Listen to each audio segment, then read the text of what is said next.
അപ്പം ഞങ്ങൾ ചൂണ്ടിട്ട് ഒരു 2 മണിയും വീട്ടിൽ പറയാൻ തുടങ്ങിയപ്പോഴാണ് സാധനം പൊങ്ങി വരുന്നു. ഞങ്ങൾക്ക് ബോഡി ഒന്നും മനസ്സിലായില്ല. കാരണം നമുക്ക് ബോഡി കറക്റ്റ് തിരിച്ചറിയാൻ പറ്റുന്നില്ല. താഴ്ച സൈഡ് തട്ടി നിന്നു. തട്ടിയപ്പോൾ ആൾക്കാരെല്ലാം വിളിച്ച് പോലീസുകാർ വന്നു. ആർക്കൊന്നും പോലീസുകാരെല്ലാം വന്നു. അവരെ വള്ളത്തെ കൊണ്ട് അത് കൊണ്ടേ അടുപ്പിക്കുന്നു. മറ്റു 2 കുറ്റങ്ങൾ പൊങ്ങി വന്നു. കാരണം നമുക്ക് ബോഡി കറക്റ്റ് തിരിച്ചറിയാൻ പറ്റുന്നില്ല. താഴ്ച സൈഡ് തട്ടി നിന്നു. തട്ടിയപ്പോൾ ആൾക്കാരെല്ലാം വിളിച്ച് പോലീസുകാർ വന്നു. ആർക്കൊന്നും പോലീസുകാരെല്ലാം വന്നു. അവരെ വള്ളത്തെ കൊണ്ട് അത് കൊണ്ടേ അടുപ്പിക്കുന്നു. മറ്റു 2 കുറ്റങ്ങൾ പൊങ്ങി വന്നു.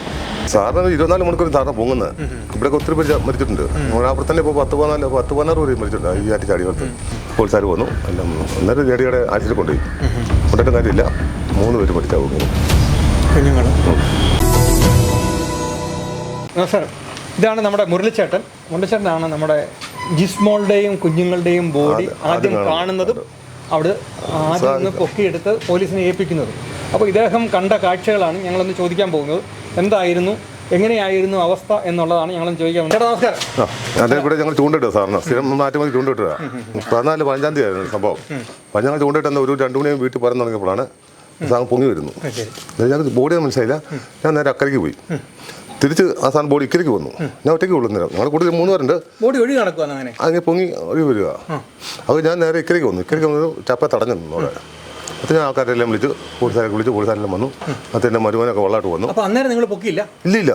ഇത് അടിഞ്ഞ് സൈഡ് താഴെ കാതും താഴെ കാണത്ത് ബോഡി അറിയാൻ പറ്റില്ല. ഒരു ഷർട്ട് ഒരു കാക്കി പോലത്തെ ഒരു പിന്നെ ഇട്ടിരിക്കാൻ തോന്നുന്നു.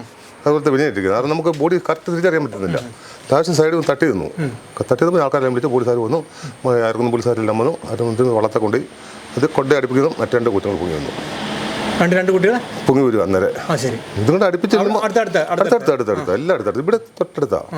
ഞങ്ങൾ സ്ഥിരം ചൂണ്ടലില്ല. രാറ്റിലുണ്ട് ഞങ്ങൾ സ്ഥിരം മിക്കവാറും ഞങ്ങൾ വെള്ളത്തെ കൂടെ കാണാറുണ്ട്. പക്ഷെ ഇതിങ്ങനെ നല്ലപ്പോഴും എങ്ങനെ മരിക്കുന്നത് കാണുന്നത്. സാറെ ഞങ്ങൾ രക്ഷപ്പെടുത്താൻ നോക്കും. അതിന് മുമ്പ് 2 പേര് പോയി. നമ്മുടെ ഈ വെള്ളത്തിൽ മുങ്ങി കിടക്കുന്ന സമയത്ത് ജീവനില്ല. ഇല്ല. അത് നമ്മളൊരു കൂടെ ഒരു സെക്കൻഡ് 1 മിനിറ്റ് ഒക്കെ മുങ്ങി കിടക്കുമായിരിക്കും. പിന്നെ എല്ലാം മരിച്ചേ പൊങ്ങുള്ളൂ. ചുമ്മാ പറയുന്ന എല്ലാവരും അവിടെ നിന്ന് ഇവിടെ വരെ അതിലെ മൂക്കും മുട്ടി അത് കടന്നേ. മല നടക്കാൻ കുഴപ്പമില്ല. അത് അടിയിലേക്ക് തലയാ. മുടി പോലും കാണത്തില്ല. സാധാരണ ഇങ്ങനെ ഒഴുകി വരുന്ന കണ്ടിട്ടുണ്ടോ? സാറിന് 24 മണിക്കൂർ സാറിന് പൊങ്ങുന്നത്. ഇവിടെയൊക്കെ ഒത്തിരി പേര് മരിച്ചിട്ടുണ്ട്. അവിടെ തന്നെ ഇപ്പോൾ 10-16 പേര് മരിച്ചിട്ടുണ്ട്. ഈ ആറ്റി ചാടി വന്ന്. പക്ഷെ അതൊക്കെ പൊങ്ങുന്നത് 24 മണിക്കൂർ കഴിഞ്ഞു. ഇല്ലെങ്കിൽ വയറൂർ സാറ് മുങ്ങിയെടുക്കും. അങ്ങനെ സാറിൻ്റെ പതിവ്. ഇതെങ്ങനെ പൊങ്ങിയെന്ന് ഒരു പിടിയും കിട്ടുന്നില്ല. എനിക്കൊന്ന് അവിടെ വെള്ളക്കുറവായിരുന്നു. അങ്ങനെ തട്ടിയാലും പൊങ്ങിയെന്ന് സംശയമുണ്ട്. ഇങ്ങോട്ട് മാറിയാൽ അത്ര വെള്ളമേ ഉള്ളൂ. പുല്ലെന്തിട്ടയാണ്. ഞാൻ അതങ്ങനെ തട്ടി പൊങ്ങിയെന്ന് അറിയാൻ പറ്റും കേട്ടോ. ഞങ്ങളവിടെ ഉണ്ട്. 2 മണി വരെ ഇവിടെ ഉണ്ട്. സാറേ 1-1.5 ചോറിനാൻ പോരുന്ന ഇതുപോലെ ഇച്ചിരി സ്മോൾ കഴിച്ച് നിന്നാറാ നിന്നാ ഞങ്ങൾ സ്ഥിരം ഉണ്ടായിരുന്നു വലിക്ക് കൊടുക്കാനോ അങ്ങനെയൊന്നും ഇല്ല. അന്നേരം പിന്നെ ആംബുലൻസ് പോലീസ് വണ്ടി കെട്ടി കൊണ്ടുപോയിരുന്നു. പക്ഷെ കൊടുക്കാൻ ആൾ മരിച്ചു തന്നെ കിടക്കുമല്ലേ. വയറ്റിലൊട്ടും വെള്ളമില്ലായിരുന്നു. അപ്പോൾ ആരോട് പറഞ്ഞു അത് നിങ്ങൾ പിന്നെ വയറ് ഞെക്കി വെള്ളം ചാടില്ല? ഇല്ല അങ്ങനെ ഞെക്കാൻ ഫസ്റ്റ് എയ്ഡ് കഴിഞ്ഞു പോയത്. നമ്മൾ ആദ്യം വെള്ളത്തിൽ ഒരാൾ പൊക്കിയെടുക്കുകയാണെങ്കിൽ നമ്മൾ ഓട്ടോമാറ്റിക്കായിട്ട് വയറ് ഞെക്കും. അല്ലെങ്കിൽ പിന്നെ നമ്മുടെ തോളെ കമത്തി കിടത്തുമ്പോൾ ഈ വെള്ളം കുറെ പോകുമ്പോൾ അങ്ങനെ അല്ലാതെ ഇത് മരിച്ചു തന്നെ പൊങ്ങിയത്. 2 കൊച്ചുങ്ങളും മരിച്ചാൽ പൊങ്ങിയത്. പക്ഷേ ഇതാ വെള്ളം ചെല്ല ഒട്ടും വെള്ളം പറ്റി ചെന്നിട്ടില്ല. തല പൊട്ടിയിരുന്നു ഒരു മോളുടെ. താഴെ കറക്റ്റ് ഞാൻ കണ്ടില്ല കേട്ടോ. കൊടുത്തു പാറയിലിടിച്ചെങ്കിൽ കൂട്ടി കാണും. അത് പാറ ഇങ്ങോട്ട് താഴെ മുഴുവൻ പാറയാ. വെള്ളക്കുറവിടെ ചാടി വെള്ളക്കുള്ളുണ്ട്. ബാക്കിയൊക്കെ വെള്ളക്കുറവ് ഇങ്ങോട്ട് നിലയുണ്ട്. അതൊക്കെ ഒഴുക്കാന്നേ ഉള്ളൂ. ഈ പിന്നെ ഇപ്പൊ ചെരുപ്പ് കിടന്ന സ്ഥലത്തു നിന്ന് അങ്ങനെ താഴോട്ട് ഇറങ്ങി പെട്ടെന്ന് ഇറങ്ങാൻ പാടാ അവിടെ. കുഞ്ഞുങ്ങളെ കൊണ്ട് എങ്ങനെ എനിക്ക് ഇറങ്ങാൻ പാടാ അവിടെ. ഞാൻ ഇറങ്ങാറില്ല അവിടെ. എനിക്ക് ഡിസ്കിന് കംപ്ലൈൻ്റ് ഉള്ള പാട്ടി. ഞാനൊക്കെ ചൂണ്ടിട്ടുണ്ട്. അവിടെ ഇറങ്ങത്തില്ല. ഊർന്നു വേണം ഇറങ്ങാൻ. സാമാന്യ ആൾക്കാർക്ക് അവിടെ വരും. പിള്ളേർ സെറ്റൊക്കെ വരുന്നതാണോ. ഞങ്ങൾ ഇക്കരയിപ്പോട്ട് അങ്ങനെ 2 കൊല്ലം മുമ്പ് 2 പിള്ളേർ ചത്തവിടെ. അവിടെ തന്നെ കാടൊന്നും ഇല്ല അവിടെ. ഇറങ്ങാം. ഒരു പുഴയുണ്ട് അവിടെ. 2 കുത്തുകല്ല് അടിയില്ല. കുത്തുകല്ല് മോളി കുത്തുകല്ലില്ല. മോളി ഇങ്ങനെ ഒരു ചെരിഞ്ഞ് കിടക്കുക. അവിടെ 12 വരെ സ്കൂട്ടറില്ല. ഞാൻ 12 ആയപ്പോൾ അവിടെ നിന്ന് പെട്രോൾ അടിച്ച് വരുന്നു. എന്നാൽ സ്കൂട്ടറില്ല. ഞാൻ ഇവിടെ 12 ഇവിടെ വന്നു. 1:15 വരെ എന്നാലും അവിടെ ഇല്ല. ഞാൻ 1:15 വരെ ആറ്റുമാലിക്കുണ്ട്. അപ്പോൾ ഈ അരമണിക്കൂർ കൊണ്ടാണ് ഈ സ്കൂട്ടർ എല്ലാം സംഭവിച്ചത്. പക്ഷെ ബോഡി പഴുത്ത് വീർത്തിട്ടൊന്നുമില്ല. പച്ച കൂടി 2 മണിക്കൂർ 3 മണിക്കൂറായില്ല. നിങ്ങൾ എടുക്കുന്ന എത്ര മണിക്കാണ്? ഇത് 2 മണി കഴിഞ്ഞു. 2:30 2:30 കഴിഞ്ഞു. 2 മണി അപ്പോഴാണ് പൊങ്ങുന്നത്. എൻ്റെ സമയം നോക്കാൻ കഴിയും. ഞാൻ ചൂടാൻ വേണ്ടി പോകാൻ തുടങ്ങുക. എന്നാൽ ചൂണ്ട മടക്കി ഉച്ചക്ക് പോന്നേക്കാം. ഞാൻ മടക്കാൻ ചെല്ലുമ്പോഴാണ് ഞാൻ പൊങ്ങി വരുന്നത്. അത് നിങ്ങൾക്ക് കണ്ടപ്പം ഒരു മനുഷ്യ ശരീരം തോന്നിയില്ല.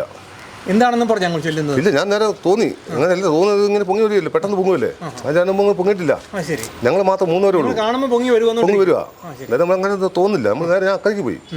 അക്കരെ സാധനം ഇങ്ങോട്ട് എടുത്തു. അപ്പോൾ അന്നേരം അക്കരയ്ക്ക് നീന്തി പോകണം? അല്ല, ഞാൻ സ്കൂട്ടറിൽ പോയി. ഇതില്ലേ, ഞാൻ സ്കൂട്ടറിൽ പോയി. നമുക്ക് 5 മിനിറ്റ് വരാം കഴിഞ്ഞല്ലേ. അടുത്ത നേരെ ഇക്കരയ്ക്ക് എടുത്തു. ഞാൻ നേരെ ഇക്കരയ്ക്ക് പോന്നു. ഇക്കരയ്ക്ക് പള്ളക്കട കയറ്റി നിർത്തലും ഞാൻ ഒറ്റയ്ക്ക് വന്നിട്ടുള്ളൂ. അപ്പോൾ ഞാൻ ആൾക്കാരെ വിളിക്കുന്നത്. ഇത് ആൾക്കാരെല്ലാം വന്നു കേട്ടോ. പോലീസുകാർ വന്നു, എല്ലാം വന്നു. അന്നേരം ജേഡിയുടെ ആശുപത്രി കൊണ്ടുപോയി. കൊണ്ടിട്ടും കാര്യമില്ല, 3 പേര് പഠിച്ചാൽ പോകുന്നത് കുഞ്ഞുങ്ങൾ. ഈ പെൺകുട്ടി ഈ മുങ്ങി മരിച്ചതാണെങ്കിൽ പെൺകുട്ടിയുടെ വയറ്റിൽ വെള്ളം കാണണ്ടായോ? മുങ്ങി വെള്ളം കുടിച്ച അകത്താണെങ്കിൽ വെള്ളം കാണും. പക്ഷെ വെള്ളം ഒട്ടും ഇല്ലായിരുന്നു പോസ്റ്റ്മോർട്ടം റിപ്പോർട്ട്. അതാ പറയുന്നത്, എന്തോ മരുന്ന് കഴിച്ചിട്ടെല്ലാം പോകുന്ന അറിയാൻ പറ്റിയല്ലോ. ഇവരെന്നും പോലെ മരുന്ന് കഴിക്കുമോ, ഞാൻ അവിടെ ഒന്നും മരുന്ന് കഴിക്കുമോ ഇതൊന്നും അറിയാൻ പറ്റിയല്ലോ. അല്ലെങ്കിൽ നമ്മൾ വെള്ളം കുടിച്ച് 3 ട്രിപ്പ് പൊങ്ങി താഴും സാറിന്. അങ്ങനെ വെള്ളത്തിൽ ആൾക്കാർ ഞാൻ ഒത്തിരി പേര് പിടിച്ചിട്ടുണ്ട്. 3 പ്രാവശ്യം പൊങ്ങി താഴും, 4ാമത്തെ താന്ന് പോകും. പിന്നെ കിട്ടിയാല അതിപ്പം പിടിക്കാമെങ്കിൽ മാത്രം നമ്മൾ പറഞ്ഞാൽ ഫസ്റ്റ് എയ്ഡ് കൊടുക്കാം ആ സമയത്ത്. അല്ലെങ്കിൽ ഒന്നും ചെയ്ത കാര്യമില്ല. നിങ്ങൾ അവിടെ ചെല്ലുമ്പോൾ ഒരു ജീവനും ഇല്ല. ഇല്ല, കമന്ന് കിടക്കുമല്ലേ. ശരീരത്തിന് ചൂടുണ്ടായിരുന്നു? അങ്ങനെയൊന്നും ചൂടൊന്നും വരില്ല. ചൂട് കൊടുക്കാൻ നോക്കി? അങ്ങനെയൊന്നുമില്ല. ഇത് സൈഡ് വന്ന് അടിഞ്ഞ് കിടന്നിട്ട് അന്നേരം വന്ന് വള്ളക്കാർ വന്ന് വള്ളത്തെ പിടിച്ചോണ്ട് പോകുമായിരുന്നു. പിടിച്ച് അക്കരെ എടുക്കുമ്പോഴും വെള്ളത്തിൽ കൂടെ തന്നെ പിന്നെ അല്ല, വള്ളത്തൊക്കെ കൊച്ചു വള്ളരെ, അത് 3 പേരുണ്ടായിരുന്നു. അങ്ങനെ കയറ്റത്തില്ല, കൊച്ചിന് വെള്ളം വലിച്ചു കയറ്റുമായിരുന്നു. അന്ന് വലിച്ചെടുത്ത സമയത്താണ് 2 കുറ്റങ്ങൾ പോകുന്നത്. ശരിയായിട്ട് വെള്ളത്തിൽ കിടക്കുന്ന ഒരു ബോഡി പൊക്കുമ്പോൾ നമുക്ക് അറിയാമല്ലോ, ഭാരം കൂടുതലുണ്ടാവുമല്ലോ വെള്ളം ഉണ്ടെങ്കിൽ. അങ്ങനെ പൊക്കിയൊരു ഭാരം ഉണ്ടെന്നാലും പക്ഷെ നമ്മൾ വെള്ളം കുടിച്ചെങ്കിൽ ഇതൊന്നും അല്ല ഭാരം. അല്ല, വരാണ്ട് വയറ് വല്ലാതെ വീർക്കേണ്ടതില്ല. അത് വലിയ ഉള്ളിൽ വീർക്കില്ല. എന്നാൽ വെള്ളം കുടിച്ചുമ്പോൾ ശ്വാസം മറ്റേതിൻ്റെ ലെൻസിനകത്ത് വെള്ളം ചെന്ന് കാരണം അങ്ങനെയാണ് ചാകുന്നത്. ഇത് ലെൻസിനകത്ത് ഞാൻ ഡോക്ടർ ചോദിച്ചപ്പോൾ പറഞ്ഞു, ലെൻസിനകത്ത് എയർ കാണും ചിലപ്പോൾ. അങ്ങനെ ഞാൻ ഡോക്ടറോട് ചോദിച്ചു, ലെൻസിനകത്ത് ഇപ്പോൾ എയർ കാണുമെന്ന് പറഞ്ഞു. ലെൻസ് 30% വെള്ളമുള്ളൂ, ബാക്കി പൊങ്ങി കിടക്കുന്നത്. അതാ ഞാൻ ചോദിച്ചു, പെട്ടെന്ന് പോകാൻ കാര്യം. ഞാൻ എത്ര പ്രാവശ്യം കണ്ടിട്ടുണ്ട്. ഇതാദ്യം നല്ലപ്പോഴാണ് ഇങ്ങനെ പോകുന്നത്. ശരിയായിട്ടും ജിസ്മോളുടെ മരണം പിന്നെ മുങ്ങി മരണം എന്ന് വെച്ചാൽ വെള്ളമകത്തി എന്ന് മരണപ്പെട്ടതെന്ന് പറയാൻ പറ്റത്തില്ല. അതുപോലെ കുട്ടിയുടെ തല പൊട്ടിയിട്ടുണ്ടെന്ന് പറയാം. പിന്നെ വയറിനകത്തോട്ട് ശകലം പോലും വെള്ളമില്ല. യൂറിനൽ ബ്ലാഡറിൽ വെള്ളമേ ഇല്ല. അത് എന്തെങ്കിലും മരുന്ന് കൊടുക്കുമോ അല്ലെങ്കിൽ എന്തെങ്കിലും ജീവിതത്തിൽ കാണും. വെള്ളം കുടിക്കുന്നില്ല, അതിന് മുമ്പ് ബോധം കെട്ട് പോയി കാണും. ചിലപ്പോൾ സാധനം 3 പ്രാവശ്യം മുങ്ങിപ്പോകും താഴും വെള്ളം കുടിക്കുന്ന ആൾക്കാണ്. ഞങ്ങൾക്ക് ഒറ്റയാക്കാം. ഒരു മാങ്ങാപ്പഴം വീണാൽ ഞങ്ങൾക്ക് ഒറ്റയാക്കാം. അവിടെ അത്ര അടുത്ത് ഞങ്ങൾ ഇരിക്കുന്നത് അക്കരയ്ക്കരി. തൊട്ടടുത്തും അല്ല, കുറച്ച് മുകളിലാണ്. ഞങ്ങൾക്ക് അവിടെ നിന്ന് കാണാം. ഞങ്ങൾ ചൂണ്ടിരുന്നിടത്ത് ആര് ഇറങ്ങിയാലും കാണാം. അവിടെ ചൂണ്ട ഇടിക്കുന്നിടത്ത് നീ ബൈക്ക് ഇരിക്കുന്ന സ്ഥലത്തേക്ക് എത്ര ദൂരമുണ്ട്? നേരെ അക്കരയ്ക്കരയാന്നേ. അക്കരയ്ക്കരയാ. ഞങ്ങൾ ഇക്കരയ്ക്കുന്നു, ഇത് അക്കരെ ചാടുന്നു.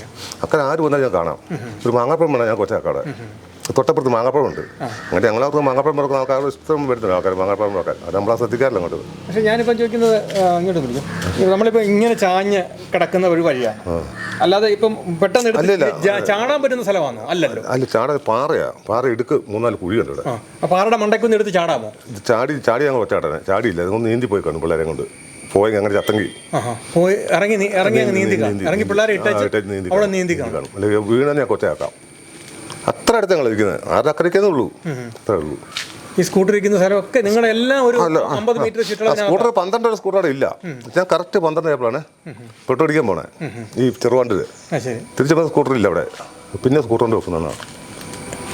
പക്ഷെ എങ്ങനെയല്ലേ ഇറങ്ങി ഇപ്പോഴും പിടി നമുക്ക് തന്നെ ഇറങ്ങാൻ പാടില്ല. ഇപ്പോൾ നമ്മൾ പറയാറുണ്ട്, ഈ പാലത്തിൽ നിന്ന് കൊണ്ട് താവോട്ട് ഇടാനുള്ള സാധ്യത ഇടാനും അങ്ങനെ അതെല്ലാം നിങ്ങളുടെ ശ്രദ്ധയപ്പെടും. അങ്ങനെ അതെല്ലാം നിങ്ങളുടെ ശ്രദ്ധയപ്പെടും. എപ്പോഴും വണ്ടി പോക്കണ സ്ഥലം. അത് ചുമ്മാ ആരും പറഞ്ഞാൽ ചുമ്മാ പറഞ്ഞാൽ അങ്ങനെ ആരും കൊണ്ടിടുന്നത് തോന്നില്ല കേട്ടോ. ഏതായാലും ഒരു ദിവസം പഴക്കമില്ല ബോഡി. പഴക്കമില്ല. കൂടി 2-3 മണിക്കൂർ. അപ്പോൾ ഏതായാലും നമ്മുടെ ഈ ബോഡിയെ സംബന്ധിച്ച് പറയുമ്പോൾ അതിനകത്ത് പഴുത്ത് വീർത്ത ബോഡിയല്ല. നമ്മളെല്ലാം ബോഡി കണ്ടതാണ്. പച്ചയ്ക്ക് വെച്ച ബോഡിയാണ്. കുഞ്ഞുങ്ങളുടെ ഒന്നും കവിള് പോലും 2 മണിക്കൂർ പിള്ളേരില്ല. പിന്നെ ഇളയ പെൺകുട്ടിയുടെ ഈ ചുണ്ടിന്റെ ഈ വട്ട പോർഷൻ അത് ഹാർപ്പിക്ക് കുടിച്ചിട്ട് അതിന്റെ കളറായിരിക്കും ആ കാണുന്നത്. തല പൊട്ടി അവിടെ പാർക്കല്ല, ഈ ഉരുണ്ടൂരിൽ നല്ല ഒഴുക്കം. അവിടെ കല്ലടിച്ചായിരിക്കാം അങ്ങനെ വരുള്ളൂ. നമുക്ക് അവിടെ പറയാൻ പറ്റില്ല കേട്ടോ. കല്ല് കിടക്കുന്നതും കല്ല് ഇങ്ങനത്തെ ഉരുണ്ടൂരില്ല ഒഴുക്കല്ല, നല്ല ഒഴുക്കം അവിടെ. ഞാനൊക്കെ എപ്പോഴും നീന്തുന്ന സ്ഥലം. ഈ ചൂണ്ട കിടക്കുമ്പോൾ ഞാൻ ചൂണ്ട ഇറങ്ങി എടുക്കാൻ പോകണം. അത് നല്ല ഒഴുക്കവിടെ, അടിയൊഴുക്കം അവിടെ. എന്നെ ആത്മഹത്യാന്ന് തോന്നുന്നു, കൊലപാതകം എനിക്ക് തോന്നുന്നില്ല. അങ്ങനെ ഒരിക്കലും കൊണ്ടിടില്ല. പകൽ ഒരു പട്ടാപ്പകല് ഒരാൾ കൊണ്ടുവരാനുള്ള സാധ്യത വളരെ കുറവാണ്. നമ്മൾ കാര്യങ്ങൾ ലോജിക്കായിട്ട് ചിന്തിക്കണമല്ലോ, അതുകൊണ്ട് പറയുന്നതാണ്. അതിനുള്ള സാധ്യത വളരെ കുറവാണ്. ഇവരൊക്കെ കണ്ടതാണ്. പക്ഷെ ഞങ്ങൾ ബോഡി കണ്ടതാണ്. ബോഡി അതിനകത്ത് ഒട്ടും പഴുത്ത് കുറുത്ത ബോഡിയല്ല, പച്ചയ്ക്ക് വെച്ച ബോഡിയായിരുന്നു. അത് അങ്ങനെ എടുത്ത ആളാണ്. ഇതിനകത്ത് ഒരു കൊലപാതകത്തിന്റെ സാധ്യത വളരെ കുറവായിട്ട് ഒരിക്കലും പറഞ്ഞിട്ടുമില്ല കേട്ടോ അങ്ങനെ. പക്ഷെ സാധ്യത ഉണ്ടാവാം, നമുക്ക് അറിഞ്ഞുകൂടാ. ഇപ്പം ആ പട്ടാപ്പകല് ആ പാലത്തെ കൂടെ ധാരാളം വണ്ടി പോകുന്നു. ധാരാളം വണ്ടി പോകുന്നു. എപ്പോഴും വണ്ടി പോകണം, എപ്പോഴും ആൾക്കാർ പോകണതില്ലേ. അപ്പൊ അവിടുന്ന് കൊണ്ട് ഇടുക എന്ന് പറഞ്ഞാൽ അത് അസാധ്യം. ഒറ്റയാക്കാം ഞങ്ങൾക്ക് അങ്ങനെ ഇടുകയാണെങ്കിൽ. ഇവിടെ ഞങ്ങൾക്ക് ഇവിടെ നിന്ന് ഒറ്റയാക്കാം. ഇത് തൊട്ട് സ്പോട്ടിൽ തന്നെ പോകുകയാണ്. ഈ ചാടി എന്ന് പറഞ്ഞ സ്ഥലത്ത് അടുത്ത് തന്നെ പോകുക. ഒരു കൂടെ 10-40 അടി വ്യത്യാസമുള്ളൂ. കൂടുതൽ വാർത്തകളും വിശേഷങ്ങളും നിങ്ങൾക്ക് ലഭിക്കാൻ കേരളീയം ന്യൂസ് സബ്സ്ക്രൈബ് ചെയ്യുക. കൂടെ ബെൽ ബട്ടണും അമർത്തുക.